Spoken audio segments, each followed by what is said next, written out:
Noticia muy importante que vamos a reaccionar.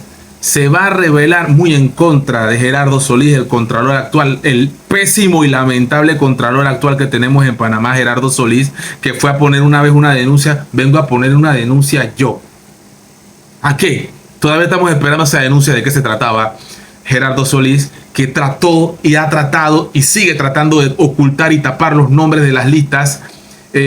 A Gerardo Solís le espera una muy buena investigación. Yo espero que sí, por favor, a él, a Nito, al gobierno de la oscuridad, por supuesto, en su totalidad, con el vicepresidente que trató de hacer pagarnos a nosotros $1000 diariamente, perdón, $1000 en tu bolsillo semanal. Semanal, mensual, no entiendo, ya no importa, 4x8, 8x4, no sé, la verdad, eso por una parte. Pero vamos a escuchar al presidente sobre los auxilios económicos, porque este es un tema que da para mucho material y vamos a reaccionar a eso. Vamos a tener la lista pública, la vamos a reaccionar en vivo, vamos a decir los nombres públicamente, van a tener que devolver dinero. Escuchemos. Por otro lado, se harán públicas hoy en la página de la presidencia. Muy bien. Todo el tema de los auxilios económicos del IFADU. Ustedes tendrán acceso ahí a todo lo que existe y a todos los nombres que de ahí salgan. El director del instituto convocará una conferencia de prensa para dar más detalles de este aspecto, pero como dije, ese es un tema superado en este gobierno y tendremos que ver ahí qué vamos a hacer con esas cifras descomunales de dinero, sí, que tenemos de otro lado, del lado de allá, como decimos los panameños, que tienen de alguna manera que recuperarse. Han habido ya informaciones de gente que está dispuesta a devolver el dinero. Y un poco en borrador, soy claro, no es una decisión tomada, pero la comento porque creo que es importante. Si recuperamos esos fondos, vamos a establecer un fideicomiso, un escrow account en el Banco Nacional para que de esos fondos se financie todos los temas relativos a los emprendedores. Excelente noticia, quitarle la plata a los que no necesitaban ese dinero porque podían costeárselo de su propio bolsillo.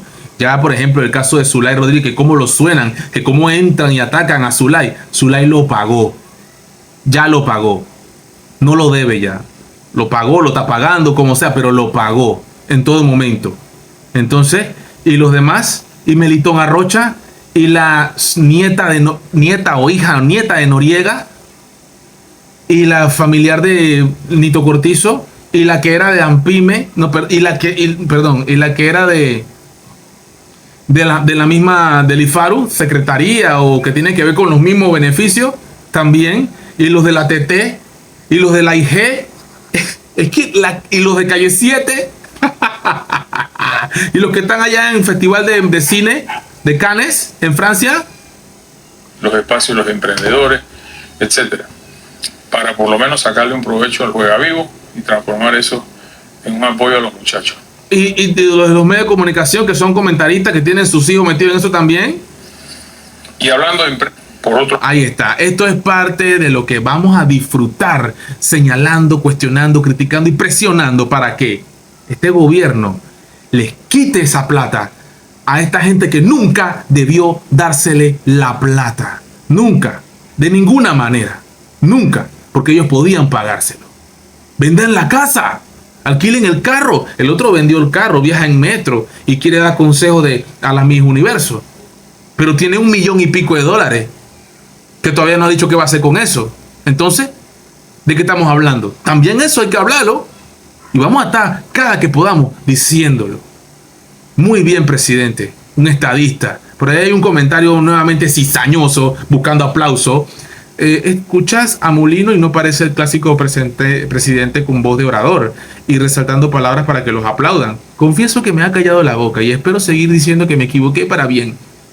Es que donde cometa una que no te gusta, papi, así como los que me ven, que... Voy a explicar algo, porque no me gusta explicarlo. Este es un canal, pero tengo que hacerlo. O sea, quiero hacerlo porque sé que estás viendo este video. Este canal es de reacciones. Las reacciones que yo hago son mías, no tuyas. Tú puedes estar de acuerdo o en desacuerdo. Siempre doy el paso para que usted en libertad y en democracia opine. Pero ¿por qué se pone usted a discutir conmigo si está de acuerdo o no está de acuerdo? Eso no es lo importante. Yo abro el debate, abro la conciencia para el sentido crítico, para que usted desarrolle ese sentido crítico que en la escuela no te permitieron. Porque el maestro tenía que decirte, no, esto es así, así, así, así, y no me lo discuta. No podías discutir, no podías tener un punto de vista diferente, no podías investigar sobre el tema porque era una imposición. Ya esos tiempos pasaron, el mundo es multipolar. Estamos tratando de crear una conciencia y no ser siempre encajonados en el mismo carril. Tratar de salirte de la caja. Eso es lo que tratamos de hacer en este canal. Crear conciencia, despertar intelectos. Estamos dormidos. Despierta. Eso es lo que tratamos de hacer aquí en el canal. Pero estoy de acuerdo, no estoy de acuerdo. Te quedas en eso. Opina, aporta, hagamos un debate. Es lo que tratamos de hacer en este canal. En fin. No lo voy a seguir explicando. Por ahí más, dentro de 2 meses, 3 meses, 1 año, lo explico de nuevo. Es un canal de reacciones. Y yo quiero eso, provocar reacciones en las personas. Olvídate de mí. Acá el tema puntual y los protagonistas son ellos y eres tú. You know, pra.